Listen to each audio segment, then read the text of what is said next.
ஒரு நாட்டுக்கு இன்னொரு நாட்டுக்கு ஒரு வார் வருதுன்னு வச்சுக்கேன், வெறும் ஆயுதத்தால மட்டும் தான் அந்த வார் இல்ல, ஒண்ணுமே இல்ல. ஒரு நதியை நீங்க ஸ்டாப் பண்ணாலே அதுவே வார் தான். இப்ப நீ வந்து நம்ம ஒரே ஊர்ல இருக்கிறோம், நம்ம அண்ணன் தம்பி அப்படி பழகுற ஒரு மக்களுக்கு நடுவுல வந்துட்டு அரசியல் கட்சிகள் இந்த மாதிரி பண்ணும்போது இந்த நாடு, அதாவது இதே மிலிட்டரியா இருந்தாலும் சரி, இதே உயர்நீதிமன்றங்களா இருந்தாலும் சரி, இதெல்லாம் என்ன பண்ணிட்டு இருக்கு?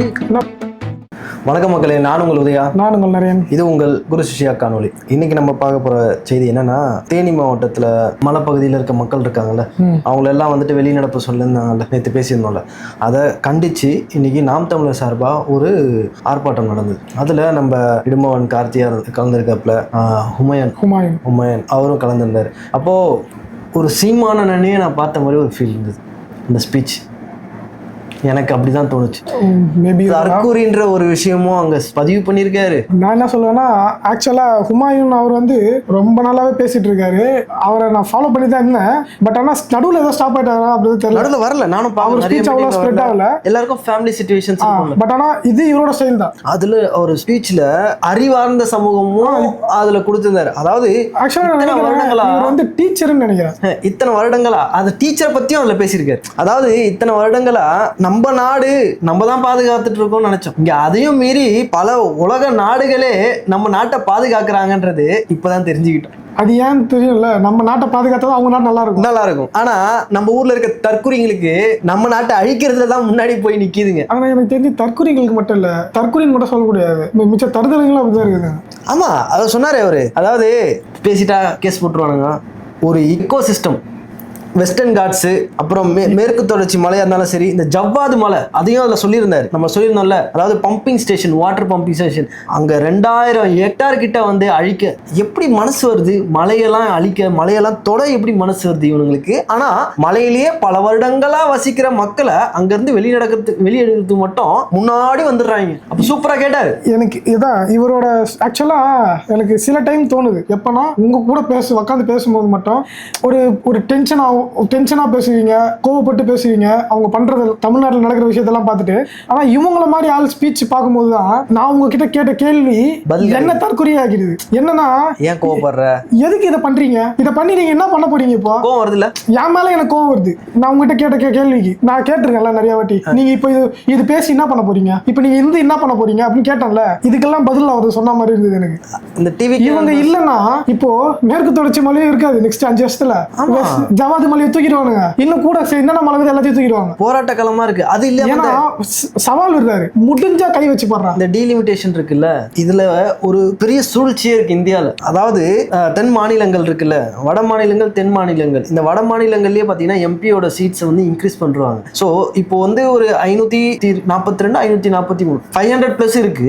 அது இப்போ நார்த் இந்தியா சைட்ல, அதாவது வட மாநிலங்கள்ல வந்துட்டு எம்பி சீட் அதிகரிச்சிட்டாங்கன்னா, எக்ஸாம்பிள் யூபி, பீகார்லயே எல்லாமே அதிகமாயிடுச்சுன்னா, அப்போ வந்துட்டு ஒரு பிரைம் மினிஸ்டர் ஆகிறதுக்கு சவுத் இந்தியால இருந்து ஆதரவே தேவையில்லை. அப்போ இது வந்து ஒன் சைட் கேம். சோ அப்போ அடிமையாயிடும். நம்ம இன்னைக்கு அடிமையா இல்லாம, அதாவது நம்ம கையில ஒரு பவர் இருந்தும் சில பேரால ஒண்ணும் பண்ண முடியல. அதாவது இந்த வெற்றி கழகம் சொல்றதை விட பிசிக்கலி டேமேஜ்டு கழகம் சொல்லலாம். பிசிக்கலி டேமேஜ்டு கழகம், அதாவது அடியே கொடுத்தாலும் வாங்கிப்பாங்க, அடிபட்ட கழகம். ஏன் சொல்றேன்னா, கை கால் இல்லாதவங்க கூட சொந்தமா உழைச்சி அவங்க நாட்டுக்கு எவ்வளவு அவங்க நாட்டுக்காக பண்றாங்க, மக்களுக்காக கொடுக்கறாங்க, நிறைய பேசுறாங்க, அவங்க வாழ்க்கையை முதல்ல அவங்க பாத்துக்கணும்னு நினைக்கிறாங்க. சில தற்கொலைஸ்லாம் அப்பங்காசுல சாப்பிட்டுக்கிட்டு அவனே எட்டு வச்சுட்டு இந்த மாதிரி இருக்கிறவங்களுக்கு எல்லாம் நாட்டை பத்தியும் அக்கறை இல்ல, வீட்டை பத்தியும் அக்கறை இல்ல, மக்களை பத்தியும் அக்கறை இல்ல, இவங்களுக்கு இவங்க வாழ்க்கையை பத்தியும் அக்கறை இல்ல. அதாவது மரம் மாநாடுன்னு ஒருத்தர் போட்டார்ல, அப்ப போட சொல்ல கிண்டல் பேசினாங்க. இன்னைக்கு தமிழ்நாடுல, இந்த ஓவரால் இந்தியாலேயே ஒரு வீடியோ வைரல். அதாவது கள்ளக்குறிச்சியில, அது என்னன்னு தெரியல, நீ சொன்ன மாதிரி கள்ளக்குறிச்சியில மட்டும் ஏதோ சாபக்கேடுன்னு நினைக்கிறேன். தொடர்ந்து நானும் கேட்டுக்கிட்டே இருக்கேன். வீடு அழிக்கிறாங்க, அங்க இருக்கிறவங்க எல்லாரும் வெளியில போங்கடான்றானுங்க. அதாவது விவசாய நிலம், பல வருடங்களா ஒரு பெண்மணி, அதாவது அவங்க கணவர் இறந்துட்டாங்க, அவங்க பையனும் பாத்தீங்கன்னா ஒரு மருத்துவர் படிக்கிறாங்கன்னு நினைக்கிறேன். அவரும் என்ன சொல்றாரு, நம்ம விவசாயம் பண்ணலாமா அப்படின்னு சொல்லிட்டு அதை பண்ண ஆரம்பிக்கிறாங்க. அந்த இடத்துல மரம் ஒரு 20 வருடங்களா 10 வருடங்களா வளர்ந்த மரங்களை அவங்கள்ட்டே சொல்லாம கொள்ளாம, அவங்க பர்மிஷனே இல்லாம அதாவது மெஷர்மெண்ட் பண்ணிட்டு போயிருக்காங்க. ஊர்ல எல்லா டைம் வந்துட்டு இப்ப வெட்டியிருக்காங்க. அப்போ வந்து பாக்குறாங்க, எல்லாத்தையும் வெட்டி சாச்சிட்டாங்க. பார்க்க எப்படி இருக்கு? அதுதான் சொல்றேன், யாருக்கும் அக்கறையே கிடையாது. இவங்க எப்படி காட்டை காப்பாத்துவாங்க எனக்கு புரியல. நீ சொந்த அதாவது என்னோட நிலத்திலேயே வந்து நீ வந்து மேய்ஞ்சிட்டு போயிட்ட. இல்ல எனக்கு புரியல, அவங்க வீட்டை காப்பாத்துவாங்களே தெரியல, இதுல எங்க அவங்க நாட்டை காப்பாத்துறது, காட்டை காப்பாத்துறது? என் வீட்டை, அதாவது என்னோட நிலம், அதாவது என் காசுல நான் வாங்கி நான் விவசாயம் பண்றேன், என் நிலத்தை நீ வந்து ஆட்டையை போட்டு போறீங்க, நீங்க எப்படி காட்டை காப்பாத்துவீங்க? எனக்கு அதுதான் புரியல. நம்ம எல்லாம் இந்த மாதிரி வீடியோ பப்ளிஷ் ஆகுது, அழுகுறாங்க, கதறாங்க, இவங்களே அசால்ட்டா வந்துட்டு கட் பண்ணிட்டு போயினே இருக்காங்க. எனக்கு கேட்க யார் இருக்காங்க? ஆனா அந்த காட்டுல இருக்க விலங்குலாம் யாரை கேட்கும்? யார்கிட்ட வந்து சொல்லணும்? எங்க அழுவோம்? வெள்ளைக்காரங்களுக்கும் இவங்களுக்கும் ஒரு வித்தியாசம் இல்லை எனக்கு தெரிஞ்சு. வெள்ளைக்காரங்க வந்து சொத்துகள், அதாவது தங்க நாணயங்கள், பல வைடூரியங்கள் இதெல்லாம் கடத்திட்டு போறதுக்காக நாட்டை வந்து டிஃபரன்ஸ் இருக்கு. என்ன தெரியுமா? வெள்ளைக்காரன் அவன் நாட்டுல கொள்ளடிக்கல, மத்த நாட்டுல போய் தான் கொள்ள வச்சுட்டு வந்தான். இவனுங்க ரொம்ப வெள்ளைக்காரனை விட ஃபர்ஸ்ட் இவனுங்க நம்ம ஊர்லயே கொள்ளடிக்கிறாங்க. அவனுங்க ஊர்லயே அவங்க மக்கள்கிட்டே கொள்ளடிப்பானுங்க. கரெக்ட். வெள்ளைக்காரன் தான் பண்ணா, இன்னொரு நாட்டுல போய் கொள்ள அடிச்சு வந்து அவன் நாட்டுல மேம்படுத்தணும், அவன் நாட்டை முதலிடத்துக்கு கொண்டு போயிட்டான். இவன் இங்க இருந்து கொள்ள அடிச்சுட்டு போயிட்டு வெளிநாட்டுல அவங்க கொடுக்குறான். என்னடா வித்தியாசம் இருக்கு? எந்த அரசியல்வாதிக்கு வெளிநாட்டுல இன்வெஸ்ட்மெண்ட் இல்லாம இருக்கீங்களா? முக்காவாசி பேரு வெக்கேஷன் கட்சினா ஓடி போய் ஒளியுறது எங்க? நம்ம முதலமைச்சர் சிஎம் சுவிட்சர்லாந்துல அவர் ஃப்ரெண்டே சொல்லியிருக்காரு, டைம் கட்சா எப்பெல்லாம் சுவிட்சர்லாந்து போறாங்களோ, ஷூட்டிங்க்கு சுவிட்சர்லாந்து போனா அவங்க வீட்டுக்கு போயிட்டு வரான். நான் நினைச்சேன் ஷூட்டிங்க்கு சுவிட்சர்லாந்து போயிட்டு டைம் கட்சா வீட்டுக்கு இங்க வந்துருவாருன்னு நினைச்சேன். அப்புறம் தான் அவங்க அம்மா சொல்றாங்க சுவிட்சர்லாண்டே வீட்டு இருக்கான், போயிட்டு 3 மணி நேரம் உட்கார்ந்து இருப்பாராம் சுவிட்சர்லாந்துல சும்மா. இப்படி என்ன பண்றது? விடுங்க, நீங்க சுவிட்சர்லாந்துல வாங்குங்க, ஆஸ்திரேலியால வாங்குங்க, குடும்பத்தோட இருங்க, சந்தோஷமா இருங்க, யாருக்கும் எந்த தொந்தரவும் இல்லாம. ஆனா இங்க தமிழ்நாட்டு மக்களை ஏதோ ஆசாசியா பேசி, நான் வந்தா உங்களுக்காக என்னோட உயிரியே கொடுப்பேன், நீ தமிழ்நாடு, அதாவது ஒரு டைலாக் விட்டாரு, என்ன திட்டினா தமிழ்நாடே திட்டின மாதிரி, என்ன குறை சொன்னா தமிழ்நாடையே குறை சொன்ன மாதிரி. இப்ப எனக்கு ஒரு டவுட், இப்ப தமிழ்நாட்டுல ஒரு இடத்துல வந்துட்டு ஆணி அடிக்கிற மாதிரி ஒரு வலி பெயின், அதாவது ஒரு மரத்தை வெட்டினா பெயின் இருக்குமா? ஒரு முடியை புடுங்கினா பெயின் வரும்ல? அவங்க முடி புடுங்குவாங்களா புடுங்க மாட்டாங்களா? இல்லை, எனக்கு தெரிஞ்சு அதான் பண்ணிட்டு இருக்காங்க சுற்றி இருக்கிறவங்க இங்கே. அதாவது நம்ம மரத்தை பிடுங்குறாங்க, மரத்தை பிடுங்க சொல்ல ஒரு வலி இருக்கும்ல, அந்த பெயின் இருக்குல்ல, அதெல்லாம் உங்களுக்குலாம் அது ஃபீல் ஆகுதா இல்லையா? தேட்டருக்கு போறீங்க, சாப்பிட்றீங்க, சரக்கு அடிக்கிறீங்க, கும்முன்னு வீட்டில் வந்துட்டு கம்முன்னு பத்துக்கிறீங்க, என்ன என்ன என்ன இருக்கு இதில்? அவருக்கு எப்போ தெரியுமா ஃபீல் ஆகும்? கார்ல போவாரு, விஜய் மாமா அப்படின்னு கத்துவாங்க, உடனே வெக்ஸ் ஆயிட்டு அப்படியே கையெல்லாம் காட்டுவாரு, அதோட வந்துட்டு போயிடுவாரு. ஆனால் இந்த அழுவுறது, கஷ்டப்படுறவங்க இதெல்லாம் அவர் பார்க்க மாட்டாரு. அதாவது சிஎம் சீட்டுக்கு வரதுக்கு முன்னாடி யாரெல்லாம் அழுதாங்களோ அவங்க வீட்டுக்கு போறாங்க, சிஎம் ஆனதுக்கு அப்புறம் யாரெல்லாம் அழுதாலும் கண்டுக்க மாட்டுறாங்க. ஆனால் அந்த டிவிக்கு ஆளுங்க முட்டு கொடுக்கறதுக்கு வந்துடுறாங்க பாரு. சீமானோ திட்டாராம், ஐயோ அவ்வளோ முட்டு கொடுக்குறானுங்க. டேய், அவர் என்னடா நியாயமா பேசுறாரா?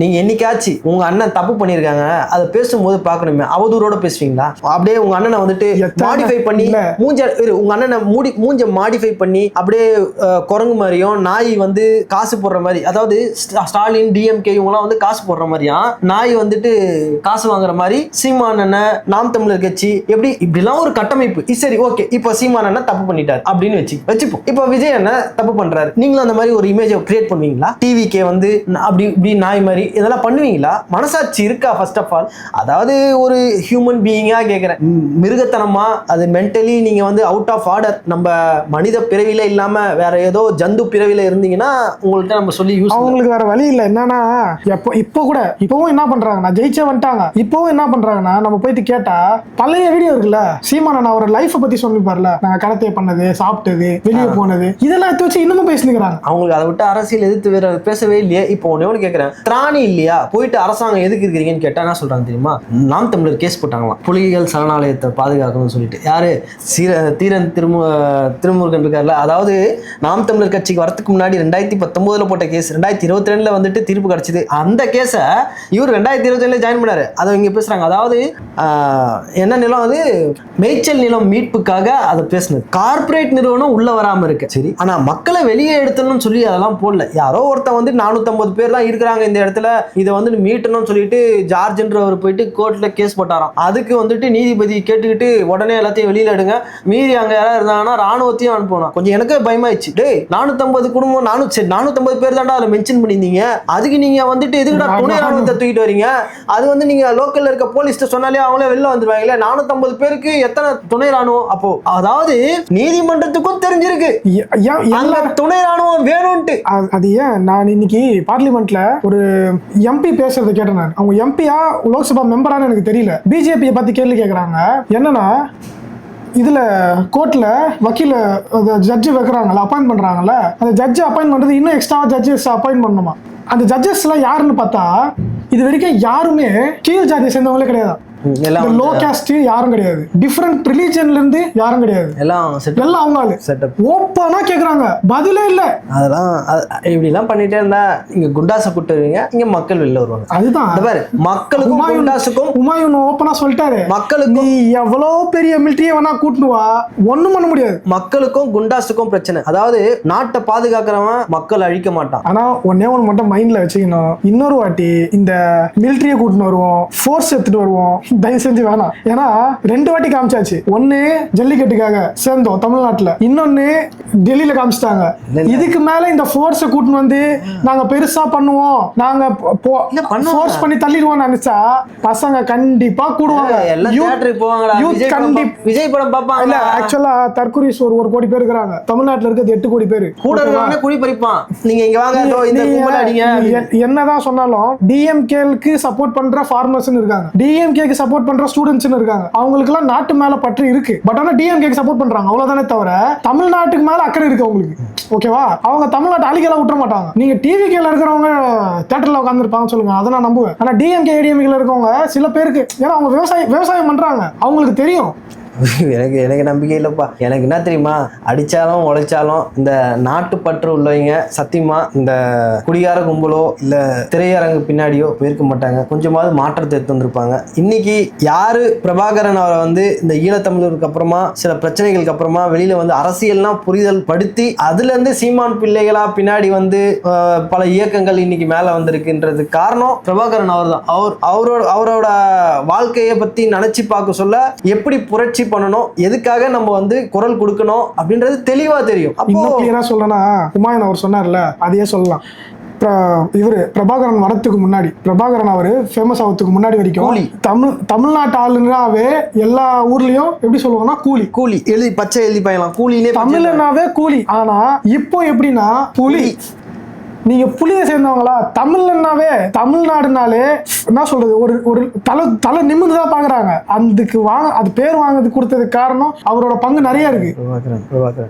எனக்குலாம் வீடியோஸ் எல்லாம் பார்க்கும்போது மனசு வலிக்குது. எப்படா அவங்களுக்குலாம் நிம்மதியா இருக்க முடியுது? ஒரு இடத்துல நிம்மதியா நம்மளால ஸ்டே பண்ண, இங்கெல்லாம் வேலை செய்ய சொல்லவே இது முக்கியமாடா நமக்கு. 1 லட்ச ரூபா 2 லட்ச ரூபா வாங்குற சம்பளத்தை கூட நமக்கு எப்படி தோணுதுன்னா, இது காசு வாங்கி எங்க அனுப்ப போறோம்? வீட்டுக்கு, நம்ம ஊருக்கு அனுப்ப போறோம். இன்னைக்கு நம்ம ஊரு நாளைக்கு ஒரு வேல்யூவும் டவுன் ஆகுது. ரீசன், நம்ம நாட்டை நம்ம ஒழுங்கா நடத்தல, நம்மளோட உழைப்பை நம்மளே வந்துட்டு குப்பையில போடுறோம். அப்படிதான் ஃபீல் ஆகுது. இன்னைக்கு நீ காசு அனுப்புற, இன்னைக்கு ஒரு எக்ஸாம்பிள், ஒரு வேல்யூ, இந்தியன் மணியோட வேல்யூ வந்துட்டு நான் வர சொல்ல ஒரு 16 ரூபா 15 ரூபா 50 காசு இருந்தது. இன்னைக்கு அது 25 ரூபா. இன்னைக்கு நான் வந்து 15 ரூபா 50 காசுன்ற ரியால ஒரு ரியால நான் ஊருக்கு அனுப்பாம நான் இங்கேயே வச்சிருந்தேன்னா இன்னைக்கு அது 25 ரூபா. அப்ப என்ன தோணுதுன்னா, நான் எங்க போறேனோ அங்க வேஸ்டா போயின்னு இருக்குது மணி. ஊருக்கு போயிட்டு குழந்தை குட்டி அப்பா அம்மா இவங்கெல்லாம் நிம்மதியா இருக்காங்களா? ஓகே. ஆனா நம்ம நாட்டோட வேல்யூ கம்மிக்கிட்டே இருக்கு. அதனால என்ன அர்த்தம்னா, நம்ம நாட்டை நேசிக்கிறவன் நம்ம நாட்டை ஆளல. கரெக்ட். அது மேல இருந்து கீழே வரைக்கும். உதாரணத்துக்கு இயற்கை வளத்தை பாதுகாக்கிறவனா நாம ஊர்ல இருந்து ஆண்டு இருந்தானாக்கா இன்னைக்கு இந்த பிரச்சனைலாம் வராது. சிம்பிள். ஒரே ஒரு மெசேஜ் வச்சு பாடுறா என் மக்கள் மேல நீ கைய வச்சு பாடுறா, அன்னைக்கு தெரியும் உனக்கு. அதாவது ஒரே ஒரு ஸ்டேட்மெண்ட், மக்கள்லாம் அவங்க வீட்டுக்கு போங்க, உங்க இடத்துல நான் நிக்கிறேன். வந்து ஹீரோ, உண்மையிலே ஹீரோ, ரியல் ஹீரோ அதான் சொல்லுவாங்க. நீங்க போங்க, நான் பாத்துக்கிறேங்க. யார் வருவா? நீங்க என்ன தேர்ந்தெடுத்திருக்கீங்க? மக்களுக்காக தான் நான் இங்க இருக்கேன். அந்த மக்களுக்கு எந்த ஒரு வழி வந்தாலும் நான் வருவாங்க அப்படி சொல்றவன் தான் ஹீரோ. சும்மா உட்காந்து படத்தை நடிச்சுட்டு ஆட்சி ஆண்டா அவன் ஹீரோன்னு சொல்ற அளவுக்கு மனசு எங்களுக்கு இல்லை. ஓகே, டெய்லி பேசிட்டு தான் இருக்கோம், ஒருத்த பத்தி எடுத்து சொல்லிட்டு தான் இருக்கும். வராது திரும்பவும் சீமான் இன்னொரு போராட்டம் இருக்கு. அதாவது டிவிக்கு வருவாங்க, அவங்க வந்துதான் ஆகணும், வேற வழி இல்லை, அவங்க இருந்துதான் ஆகணும். அவங்க ஜெயிக்கிறாங்களோ ஜெயிக்கலையோ, தமிழ்நாடு கொஞ்சமாவது நல்லா இருக்கணும். இன்னும் ஒரு 50 வருஷத்துக்கு வாழ்றவங்க கொஞ்சம் நல்ல காற்றை சுவாசிக்கணும், நல்ல தண்ணியை குடிக்கணும்னா இவங்க இருந்தாதான் முடியும். இது சொன்னோமா நம்ம? அதாவது இயற்கை வளத்தை பாதுகாக்கிறதுக்கு பல வெளிநாடு மக்கள் வந்து, அதான் வெளிநாடு அரசாங்கம் வந்துட்டு இன்வெஸ்ட் பண்றாங்கன்றதே வந்து இன்னைக்கு ஹுமாயூன் அவர் பேசிதான் எனக்கே தெரியும். சீரியஸா அதுவும் வந்து 500 கோடி வருஷம். அதுவும் நம்ம மேற்கு தொடர்ச்சி மலையை பாதுகாக்கிறதுக்காக. ஏன்னா இதை பாதுகாத்தா மட்டும்தான் ஆக்சிஜன் இருந்தாலும் சரி, மழை பொழிவா இருந்தாலும் சரி, அந்த ஒரு இயற்கை எக்கோ சிஸ்டத்தை மெயின்டைன் பண்றதுக்கு இது முக்கியமா. ஏன்னா நம்ம இந்தியாவில் இருக்க மரங்கள் தான் CO2 அதிகமா அப்சார்ப் பண்ணுது. இந்த CO2 அதிகமா அப்சார்ப் பண்றதுனால அந்த இடத்துல இருக்க பொல்யூஷன் ரெடியூஸ் ஆகுது. நண்பா நண்பீஸ், இந்த தடைக்காலம் 3 மாசம் வந்து ஒரு தடைக்காலம் கொடுத்தாங்கல்ல, அதாவது இயற்கை வளத்தை வந்துட்டு கேரளாக்கோ கர்நாடகாக்கோ வெளி மாநிலங்களுக்கு எடுத்துட்டு போக மாட்டோம் அப்படின்னு சொன்னாங்கல்ல, அதையே பெருசா தெய்வம் மாதிரி பேசினாங்க. ஆக்சுவலி அதை ஸ்டாப் பண்ணிருக்காங்களே தவிர்த்து இங்க கட் பண்றது ஸ்டாப் பண்ணல. அப்புறம் இன்னொரு விஷயம், கடவுளா விஜய் அண்ணன் வந்து கடவுள் இல்ல, காவிரி தண்ணி வந்து இருக்குன்னா அதுக்கு காரணம் கடவுளா, இவரு கடவுள் பிள்ளையா இருக்காரு. வரலாம் இல்ல இல்ல இல்ல சரி, கடவுள் பிள்ளையா இருக்காரு, அவரு போவாமையே மழை பொழிஞ்சிச்சு தண்ணி வந்துச்சு அப்படின்னாங்க. நான் ஒண்ணு கேக்குறேன், இப்ப கேஆர்பி டேம்ல நுர நிறைய தள்ளிச்சு, அப்ப இவரு என்ன சைத்தான் புள்ளியா? அதுக்குதான் சௌமியா அந்த சொல்லிட்டாங்களே கிளியரா, இவங்க ஏதோ காமிச்சுக்கிறாங்க திறந்து விட்டாங்க அப்படின்னு. அவங்க அதெல்லாம் திறந்து விடல, கவர்மெண்ட் சொன்னதை பண்ணவே இல்லை. மழை அதிகமாகி ஒரு டேம் வந்து ஃபில் ஆனதுனால வேற வழி இல்லாம உபரியில திறந்து விட்டாங்க. ஏன் இப்போ நான் என்ன கேக்குறேன், உயர்நீதிமன்றம் என்ன பண்ணிட்டு இருக்கு? இப்போ என்ன பண்ணிட்டு இருக்கீங்க? ஏதோ மக்களை துரத்துறதுக்கு மட்டும் மிலிட்டரி அனுப்புன்னு சொல்றீங்க, போயிட்டு அந்த இடத்துல ஒரு மிலிட்டரி போயிட்டு நின்று டேம் ஓபன் பண்ணு. ஏன் அப்ப மட்டும் உங்களுக்கு எல்லாம் எங்க இருந்து வருது மிலிட்டரி? அதெல்லாம் வராதா? அதுக்கே மிலிட்டரி வருது? ஏன்டா ஒரு நிலம் விவசாய நிலத்தை இது பண்றீங்க, நாஸ்தி பண்றீங்க. அதாவது ஒரு நாட்டுக்கு இன்னொரு நாட்டுக்கு ஒரு வார் வருதுன்னு வச்சுக்க, வெறும் ஆயுதத்தால மட்டும் தான் அந்த வார் இல்ல, ஒண்ணுமே இல்ல. ஒரு நதியை நீங்க ஸ்டாப் பண்ணாலே அதுவே வார் தான் இன்டர்நேஷனல் ரூல்ஸ் பிரகாரம். சோ அது அந்த வார் வந்து பல உயிர்களை எடுக்கும். இப்போ நீங்க குண்டு போட்டு தான் அழிக்கணும்னு அவசியம் இல்லையே நிலத்தை. அப்ப நீ வந்து நம்ம ஒரே ஊர்ல இருக்கிறோம், நம்ம அண்ணன் தம்பி அப்படி பழகுற ஒரு மக்களுக்கு நடுவுல வந்துட்டு அரசியல் கட்சிகள் இந்த மாதிரி பண்ணும்போது இந்த நாடு, அதாவது இதே மிலிட்டரியா இருந்தாலும் சரி, இதே உயர்நீதிமன்றங்களா இருந்தாலும் சரி, இதெல்லாம் என்ன பண்ணிட்டு இருக்கு?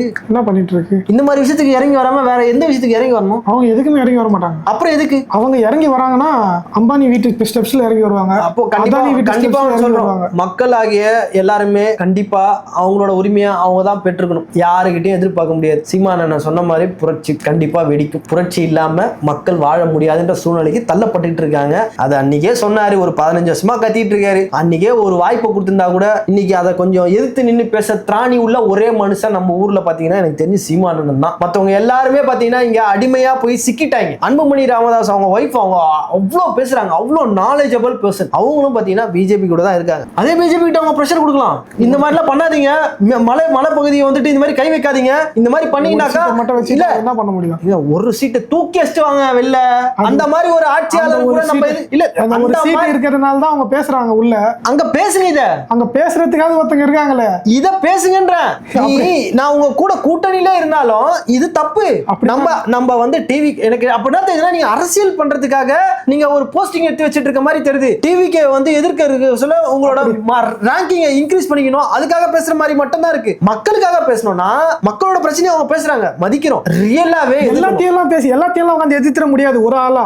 நீ இப்போ சீமானே சரி, ஒரு என்டிகே கட்சி இருக்கிறதுனால ஓகே, தனியாலாம் நின்று எதிர்த்தாருன்னா எல்லாரும் சிரிச்சுட்டு போயிட்டே வந்துருவாங்க. ஒரு குரூப்பா இருக்காங்க, அதாவது ஒரு கூட்டம் திரண்டு நாம் தமிழருக்காக ஒரு கூட்டம் திரண்டு வருது அப்படின்ற ஒரு விஷயம் தான் நாம் தமிழரை எடுத்து காட்டுது தமிழ்நாட்டுல. இல்ல ஒரே ஒருத்தவங்க அவங்க மட்டும் எதிர்த்துட்டு. நான் அப்படி கேட்கல, இவரு ராஜ்யசபா அதாவது எம்பி மினிஸ்டர், இவரு தில்லிக்கு போறாரு, அந்த இடத்துல பார்லிமெண்ட்ல பேசும்போது அந்த இடத்துல வந்து குரல் கொடுக்கணுமா குரல் கொடுக்கூடாதா? அவர் ஒரு வாட்டி பேசி தானே இருக்காரு. இந்த விஷயத்துல குரல் கொடுக்கணுமா கொடுக்கூடாதா? நீங்க ரிசைன் பண்ணிட்டு வரணும்னு பேசுறீங்க. எதிர்த்து நில்லுங்கன்ற, நீங்க எப்படி எதிர்த்து நிப்பாங்க? அப்படியாப்பட்ட எதிர்த்து நின்று பேசுறதுக்கு அக்கறை இல்ல, கேட்கறதுக்கு வாய்ஸ் இல்லைனாக்கா அப்படி நம்ம அவங்க கூட இருந்து என்ன கூட்டணியில இருந்து வெளில வாங்கன்னு தான் சொல்றேன். அப்படி இருந்த அவசியம் என்ன இருக்கு?